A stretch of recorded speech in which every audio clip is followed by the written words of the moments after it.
আসসালামু আলাইকুম আব্বা। ওয়ালাইকুম মাফ করে দাও। ঠিক আছে, মাফ করে দিচ্ছি। ভালো মতো চলো, ভালো মতো খাও। দিলাম মাফ করে।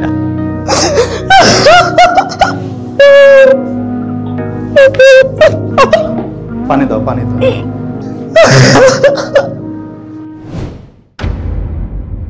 আমার নাম শাহরিয়ার নাফিস। আমি ট্রাভেল এজেন্সিতে একটা জব করি। বোনের বিয়েতে প্রথমে গায়ে হলুদে ওরে দেখছিলাম, দেখার পরে পছন্দ হয়েছে। পছন্দ হওয়ার পরে ওদিক থেকে 1 মাস 2 মাস পর পর মানে আমাদের দেখা সাক্ষাৎ হয়েছে, মানে কথাবার্তা শুরু হয়েছে। দিক থেকে আমাদের মানে ভালোবাসাটা শুরু।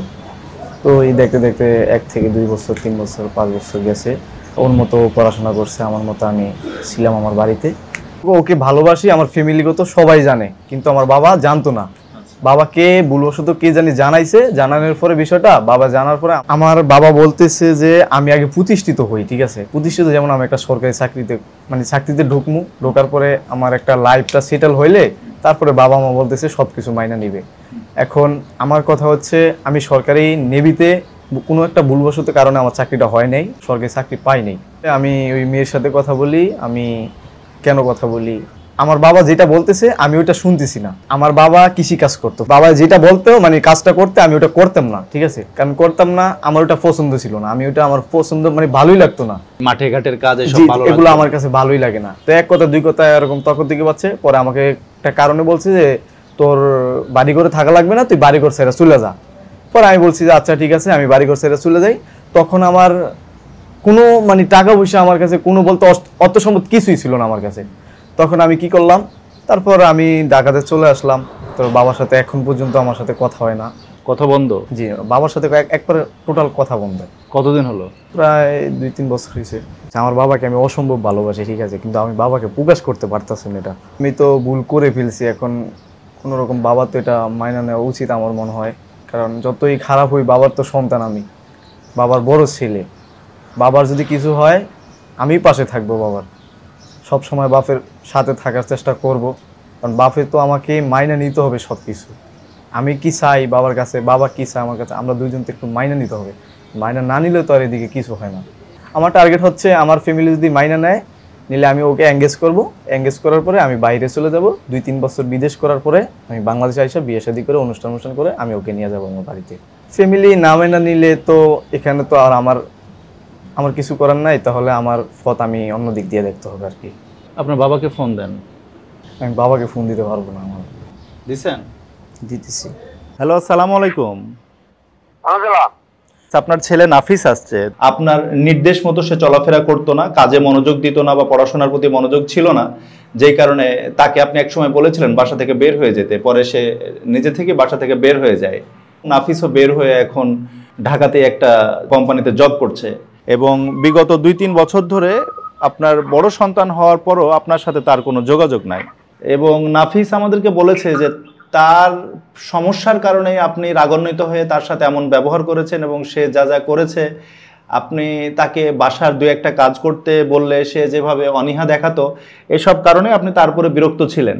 আমি জীবনে অনেক কাজের জন্য কোনোদিন আমি অনেক কাজের জন্য আমার বাজারের জন্য আমি কোনোদিন ডাকিনি। আমি কোনোদিন বলি না যে আমার এই জিনিসটা দিয়ে দিয়ে আমার এইটা সেদিনটা খরচ নাকা, এই ক্ষেত রস নাকা, জমি কাটস নাকা, ধান কাটস নাকা, এগুলো হয়তো ভালো ভালো লেখাপড়া কর, ভালো চল, আন্দোলনে পয়সা কামানোর চেষ্টা কর। আমার দুঃখ এক জায়গায় বাবা আমার কাছে বলো ভাই শত্রু কিভাবে হয়, কেন হয়? আমি কি যদি পড়াশোনা ওরে না করাতাম তাহলে আয়ে পর্যন্ত ঢুকছে কেমনি? আয়ে পর্যন্ত ঢুকছে কার পয়সা দিয়া? আপনি কি বোঝেন? আমরা তো একটা বাবার ঘরের ছেলে, আমরা তো জন্ম দিতে লেখাপড়া করাইছে। এই শ্রম গুলা কে দেয়? আজকাল কি এরকম কোনো বান্ধব থাকে যে ওকে 10 টাকা দেয়, 5 টাকা দেয়? আছে এরকম থাকে? চাচ্ছিলাম যে আপনাদের 3 বছর এরকম সম্পর্ক বিচ্ছিন্ন, আপনি আবার আপনার ছেলেটাকে একটু আগলিয়ে নেন এবং তাকে শুধরাবার সুযোগ দেন, এটা আমরা চাচ্ছিলাম। আমার পক্ষে সম্ভব না, আমি সরি। 1.5 মাস আগে আমার 8 দিন 9 দিন পর্যন্ত আমার জ্বর। আমি বলায় দলুদ খাই, বাজারে ওষুধ খাইতে আসি, আমার জ্বর ভালো হইতেছে না, আমার কাজ কাম সব বন্ধ। ওই একদিন ফোন করে এরকম কথা জিজ্ঞাসা না, আমার কাছে না হলুক, আমার কাছে না কোক, ওর মার কাছে তো হন যে তোর বাপের জ্বর। ওই আমার ফোনে এক সময় ফোন দিয়ে আমার জিজ্ঞাসা নেয়। এখন একটা মেয়ের লগে সে প্রেম করে, ভালোবাসা করে, সে আচ্ছা 1-1.5 বছর 2 বছর যে নিয়ে করতেছে। আচ্ছা মানুষের নজর কোন দিকে থাকে? মানুষের সবসময় নজর থাকে উপরের দিকে। মানুষ একটা ছেলে একটা মেয়ের নজর থাকে উপরের দিকে, কারোর টাকা পয়সা লাগে না, জাত গোষ্ঠী দেয়, ভালো পরিবেশ তা দেয়। যেই মেয়েটার লগে প্রেম করে ওই মেয়েটার পরিবেশটা কি আর ওর পরিবেশটা কি আমার পরিবেশটা কি, ওই কি একবারও চিন্তা করছে? ওই কি একবারও চিন্তা করছে যে আমরা কোন গোষ্ঠীতে আমরা জন্মাইলাম, আর কোথায় যে কোন মেয়েটার লগে আমরা প্রেম করি, কোন মেয়েটার লগে কথা কই, এগুলো তো বুঝে না। ও তো এসবের জন্য অনুতপ্ত, ক্ষমা চাচ্ছে এবং সবার কাছেই এই যে লাখ লাখ মানুষ দেখবে তাদেরকে সাক্ষী রেখে আপনার কাছে ক্ষমা চাচ্ছে, যেহেতু ভুল করেছে আপনার কাছে। এখন আমাদের তরফ থেকে অনুরোধ, আপনি ব্যাপারটাকে একটু ক্ষমাসুন্দর দৃষ্টিতে দেখে সম্পর্কটা কিভাবে সামনে এগিয়ে নেবেন, আপনার সন্তানকে কিভাবে আপনি পরবর্তীতে আরো ভালো পথে পরিচালিত করবেন, এটাই আমরা আশা করছি আপনার কাছে। আমার মনের ভিতরে দুঃখ দাগা, মানে দাগার আমার জীবনটা দাগাই গেল, আমার জীবনটা দাগ দিতে গেল। তাহলে মানুষ কয়টা দাগ সহ্য করতে পারে, কয়টা দাগ মানে নিতে পারে? এই ছেলে যদি আমার এমন কয়, এমন বউ নাই, বাচ্চা নাই, সংসার নাই, এখন যদি এই ছেলে আমার লাগে এই ব্যবহার করে, সামনে দিকে ওর কাছে কি ব্যবহার আশা করা যায় আপনি বোঝেন? তখন তার বউ হইব, যখন তার বাচ্চা হইব, যখন তার সংসার হইব, তখন তার কাছে কি আশা করা যায় আপনি? এখনো সে নিজের পায়ে নিজে দাঁড়াইতে পারে না, নিজে কামাই কিনা নিজে চলতে পারে না। পাশের ভাই বোনেরা আত্মীয় স্বজন সবাই পয়সা হইতে, বাড়ি গাড়ি আলার মালিক হইতে, ঢাকার জমিনের মালিক হইতে, আমরা কি করতে পারছি? আমরা প্রেম করতে মিলতে পেরেছি খালি। এখন আমরাও আপনার ভাই বা সন্তান সমতুল্য, আমরা চাই আপনার সন্তানকে আর একবার সুযোগ দেন। আপনার সন্তানকেও আমরা যা কিছু বলার, যা কিছু বলে সতর্ক করা দরকার, আমরা সেটা এই স্টুডিও থেকে চেষ্টা করেছি। আমি জীবনে ওর টাকার জন্য কান্দুম না, ওর টাকার জন্য ওই আমার খাওয়াইবো, ওর আমার জিন্দাইবো, ওগুলোর জন্য আমি জীবনে কান্দুম না, আমি কান্দুম ওর ব্যবহারের জন্য। এখন আপনার কাছে রিকোয়েস্ট, আপনি একটু মানে আপনার কাছেও ক্ষমা চাচ্ছে এইসব ব্যবহারের জন্য। আশা করি ভবিষ্যতে এরকম ভুল আর করবে না। আপনি একটু তাকে ক্ষমা করে তাকে আপনার বুকে স্থান দিবেন, এটা আপনার কাছে আমরা আশা করি। গুরুজন, আপনি আপনার সন্তান, আপনার তার প্রতি মায়া মহব্বত বেশি। আমরা যতটুকু ওকালতি করতেছি এটা দায়িত্ব থেকে করছি। আমার বিশ্বাস যে এত লাখ মানুষের সামনে সে কথা দিবে এবং আপনার কাছ থেকে ক্ষমা চেয়ে একটা বারের মতো যদি আপনি সুযোগ দেন, তাহলে হয়তো যদি তার শরম থাকে, লজ্জা থাকে, বাবার সাথে এরকম ভুল আর নেক্সট টাইম কখনো করবে না। আমি এইটাই চাইছি, যাই হোক সবকিছু বাদ দিয়ে আমি এইটাই চাইছি, আমার একটা বউ রাখলে, একটা বউ যদি আমি একটা মেয়ে পরের ঘরে একটা মেয়ে আনি, আমার মেয়েটা যেভাবে এটা যত্নে রাখছে, ওই মেয়েটাও তো আমি এইভাবে যত্নে রাখতে হবে, আমি ওই পরিবেশটা করে আনি। এখন আপনাকে আমরা এটা বলছি না যে আপনি তার প্রেম মেনে নেন, তার প্রেমিকাকে মেনে নেন, এটা নিয়ে আমাদের কোনো কথা নাই, এটা আপনাদের বাপ ছেলের ব্যাপার। আপনি হয়তো সব জানেন না, ব্যাপার এইটাই, ব্যাপার ভাই এইটাই, ব্যাপার এইটা ছাড়া অন্য কিছুই না। এটা নিয়ে অনেক কিছু চলতেছে, এটা নিয়ে আত্মহত্যা করবো, এটা নিয়ে বহুত কিছু চলতেছে। আমি তো শুনি, আমি হয়তো লোকের মতো মানি কানা ঘুষা করি না, আমি ঘুষফুস করি না, আমি জানি না, কিন্তু ব্যাপার এই জায়গায়। তার বয়স হচ্ছে মাত্র 20 বছর, এই বয়সে কি প্রেম করবে? এই বয়সে তো নিজেকে তৈরি করার সময়। না করছে তো, করতেছে, ফেসবুকে লাগতেছে মারা যাইবো, সেজু স্ট্যাটাস দিতেছে, আপনার আত্মহত্যা করবো, আপনি কি কর? জুতা দিয়ে পিটাবেন, এবার যদি ফেসবুকে সব লেখে জুতা দিয়ে পেটাবেন। এরপরে ওই মেয়ে নিয়ে ছবি তুললে মনে করেন ছবি ছেড়ে দিয়েছে মেয়ে, আপনি কি মনে করেন? জাকির সাহেব, একটু ছেলের সাথে কথা বলেন, আমাদের রিকোয়েস্ট। যে না, আমি এখন কথা বলতে পারবো না, আমি কথা বলবো আল্লাহর দিবসে কালকে। আমাদের অনুরোধ, একটু কথা বলেন। এই মাপ চাও বাবার কাছে। আসসালামু আলাইকুম আব্বা, ওয়ালাইকুম সালাম। মাফ করে দাও।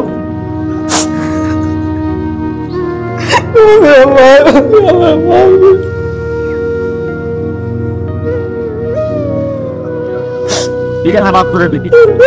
ভালো মতো সবাই ভালো মতো খাও, দিলাম মাফ করে আসি। ভাই ভাই ভাই একটু ধৈর্য ধরেন প্লিজ, একটু ধৈর্য ধরেন। ওঠেন ভাই, ওঠেন।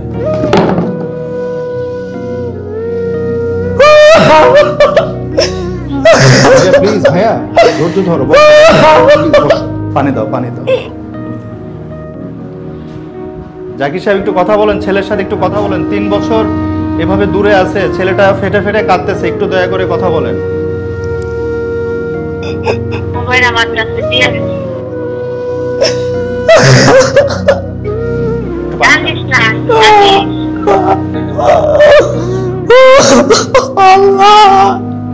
পানি খান, পানি খান, পানি খান, পানি খান, পানি খান, পানি খাও, পানি খাও ভাই, পানি খাও।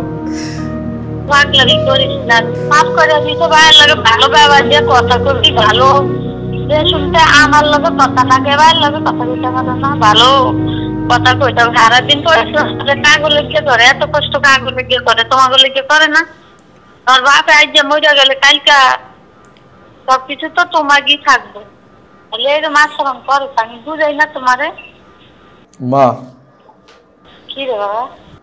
ঠিক আছে, তুই ডাই শুন তুই। ঠিক আছে, ভালো, ঠিক আছে। নাফিস, যেভাবে তুমি উল্টে পড়েছো আমরা তো ভয়ই পেয়ে গেছি। এখন আপনার বাবা উনি তো পরিষ্কারভাবে বলেছে যে আপনাকে মাফ করে দেওয়া হয়েছে। এখন আপনার করণীয় হচ্ছে উনি যেগুলো পছন্দ করে সেগুলো তো আপনি বোঝেন। জি। আপাতত প্রেম ভালোবাসা এগুলো থেকে একটু বের হয়ে এসে নিজের জীবনকে একটু গোছানোর চেষ্টা করেন। দিন শেষে আজকেই যদি বাবার কিছু হয় সব থেকে বেশি কষ্ট কিন্তু আপনার লাগবে। আমাদের স্টুডিও থেকে অনুরোধ, আজকের পর থেকে আপনার বাবা যে সব কাজগুলো পছন্দ করে সেসব কাজগুলো করার চেষ্টা করবেন। আর ফেসবুকে হাবি জাবি পোস্ট করা থেকে একদম বিরত থাকবেন। আপনি সমস্ত পোস্ট আজে বাজে যেগুলো আপনার বাবা পছন্দ করেন না সেগুলো আপনি ডিলিট করে দিবেন। কথা দিচ্ছেন? জি, ওকে। যে আমার লাইফে আমি অনেক কিছু শিখেছি এই প্রেম ভালোবাসা থেকে। এগুলো আসলে কিছুই না। শেষ পর্যন্ত নিজের ফ্যামিলি, নিজের বাবা মা, নিজের আত্মীয় স্বজন তারাই পাশে থাকবে। তাদের সাথেই থাকলে জীবনটা সুন্দরভাবে উপভোগ করা যাবে। ওইসব প্রেম ভালোবাসা সব বাজে। আমার বাবার সাথে অনেক দিন হয়েছে কথা হয় না, 2.5 থেকে 3 বছর হয়েছে। বাবার সাথে যে আজকে কথা বলছি, এটার অনুভূতি, এটার ভাষা যা আমি প্রকাশ করার মতো না। এবং আপনি কথা দিচ্ছেন তো সবার সামনে যে আপনি এখন থেকে আপনার বাবার পছন্দ মতো কাজগুলো করবো। জি, বাবা যেটা বলবে ওইটা শোনার চেষ্টা করবো, বাবা যেটা বলবেন ওইটা করার চেষ্টা করবো না আমি। আজকে এই পর্যন্ত। আপনারা সবাই ভালো থাকবেন। আসসালামু আলাইকুম।